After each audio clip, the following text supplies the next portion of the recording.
What if your best leadership training didn't come from a boardroom, a book, or a seminar, but from an insect, a mammal, or a bird? What if your next leadership coach had wings, a tail, or even feathers? Sounds wild, right? In the natural world, leadership isn't about status or ego. It's about instinct, purpose, contribution. Out there, on farms, in fields, and even in backyards, you'll find some of the most brilliant leadership principles we as humans tend to overlook. Nature has been modeling leadership long before we gave it a title. In the animal world, every creature knows its strengths, how to use them, and how to survive. Animals don't pretend to be something they're not. In fact, they can't leverage or develop a strength that they don't already have. And that's where humans are different. We get to be intentional. We get to learn, stretch, grow, and evolve. I want to invite you into a new kind of leadership, one that blends wisdom from the animal kingdom with the practical, human-centered work of creating environments or habitats where people don't just survive, they thrive. So let's explore together with the help of 3 unexpected leadership mentors: the honeybee, the otter, and the peacock. Each animal leads differently, with different strengths and in different environments. They remind us that leadership isn't one size fits all, and it's certainly not just about showing up. It's about the systems we create, the environments we design, the way we shape our habitats. A healthy workplace doesn't happen by accident. It's built intentionally. So let's start with the honeybee. Honeybees don't lead with ego. They lead with shared purpose, clear roles, and communication. They remind us that great leaders don't hoard power. They distribute it. They value every role. They build communities and create environments where everyone belongs. When I was first given a management title and thought that made me a leader, I was so excited because the team's success was going to lead to my recognition and future promotion. Boy, was I wrong. The more I focused on my own success, the greater the gap I created between me and my team. Eventually, I learned to lead with collaboration, open communication, shared decision-making, and shared responsibility. The result? People showed up with energy and ownership. Everyone had a chance to contribute, be heard, and feel valued. Consider this. Are you creating a hive or a hierarchy? Because one creates belonging and the other creates burnout. Are you creating a culture where people feel valued, connected, and empowered to contribute? In many organizations, we talk about inclusion, collaboration, and engagement. But these things don't just happen because we say they matter. They happen when we embed them in the way that we work through our policies, our systems, and our physical environments. So consider your workplace or your hive. Do your policies reflect shared values? Are they supporting community or quietly reinforcing hierarchy? Are your systems designed for competition or collaboration? Does your environment say we thrive together? Because leadership isn't just about personal accomplishment, it's about collective success. Remember, making honey isn't the purpose of the hive. Honey is a byproduct of a healthy hive. Now let's talk about otters. Picture them sliding down riverbanks, floating on their backs, holding hands, and snuggled close while they rest on the shore. They have such cute little faces, they almost look like they're smiling.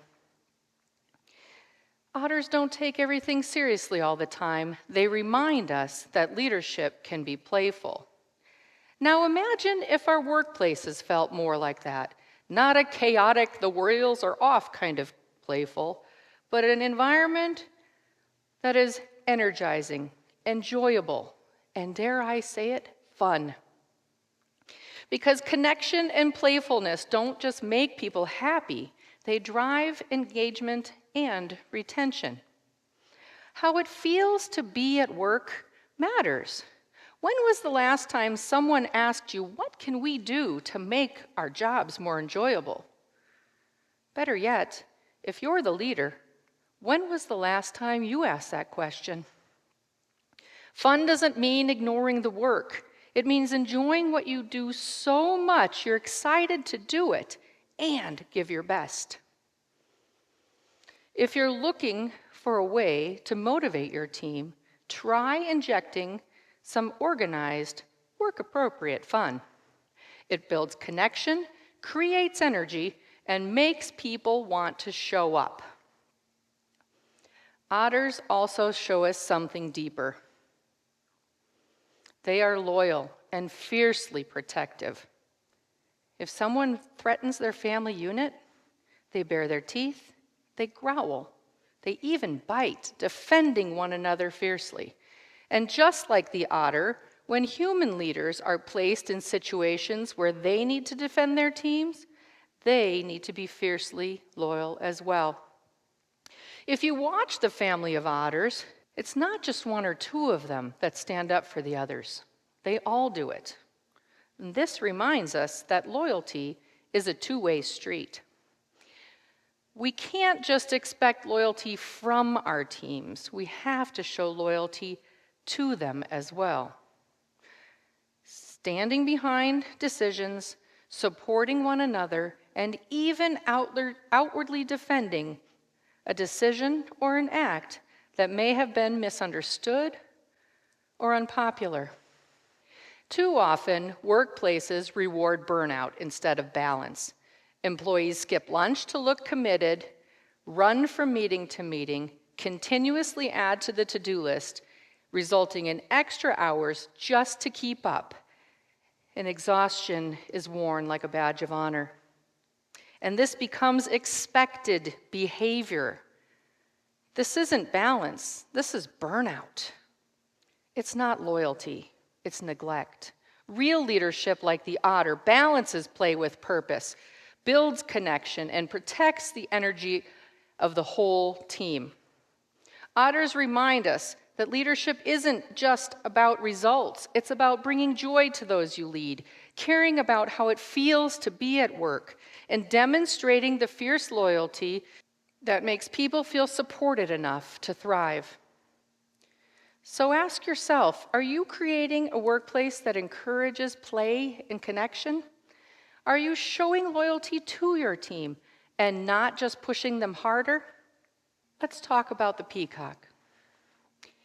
Picture this, a workplace full of peacocks, every color imaginable, some sipping coffee, others swapping stories, all with feathers fanned wide and heads held high. There's no shrinking with a peacock, no tucking their feathers away. Every voice is heard, every style is welcome, and ideas flow as freely as the birds themselves. This is what authenticity looks like when it's not just allowed, but it's celebrated. There is no shrinking with a peacock, and no animal struts quite like it. It doesn't apologize for its feathers. It leans in and owns its colors. The peacock's lessons are authenticity, confidence, and creativity. Because people don't follow perfection. They follow real. They follow bold. They follow people brave enough to be themselves. And the best leaders I know show up with that kind of authentic confidence. But not every workplace makes space for this. I once walked into an office where every desk looked the same, the walls were bare beige, even the coffee mugs matched. Leadership said, bring your whole self, but everything about the space whispered, blend in, don't stand out. Now, I've also seen the opposite.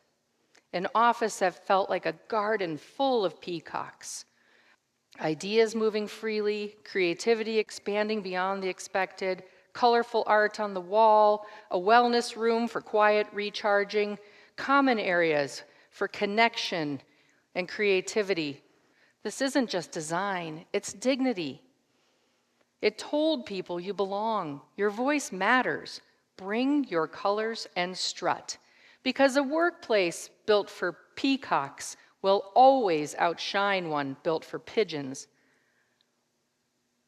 What message is your workplace sending? Are you designing spaces where creativity is possible? Are you encouraging people to lead in their own bold, beautiful way? Because we don't need more carbon copy leaders. We need bold ones, real ones, colorful ones, courageous ones. When we design for authenticity, we invite people to bring their whole selves too. And that's where innovation happens, and that's where people thrive. So what do we do with all of this? As you reflect on these lessons from our animal friends, zoom out and take time to carefully consider your policies, your systems, and your environment to make sure that they reflect who you are and what your team needs to be successful. Because if you have a workplace and systems designed to support fast-moving, highly efficient, independent workers like safari animals, gazelles, zebras, and cheetahs, but you have a team member that is much more like the quiet, empathetic, collaborative penguin, how long is that penguin going to survive in your safari, let alone thrive? As a leader, you can't ignore these differences. You need to acknowledge them, appreciate them, and work to address them. Again, a healthy workplace doesn't happen by accident. And wildly effective leadership that transforms, well, that doesn't either. They are both built with intention, with care, and with courage. They happen when we look for leadership lessons in unexpected places, like the hive, the river, and the field. It happens when we take what we know about ourselves, about others, and the way we work, and do something with it. That's the real invitation, not just to know more, but to be more, to build more, to lead intentionally, authentically, and boldly. So what will you do to encourage the collaboration and belonging of the honeybee? What will you do to model the loyalty and playfulness of the otter? What will you do to demonstrate authentic peacock-like leadership? What will you do with what you know?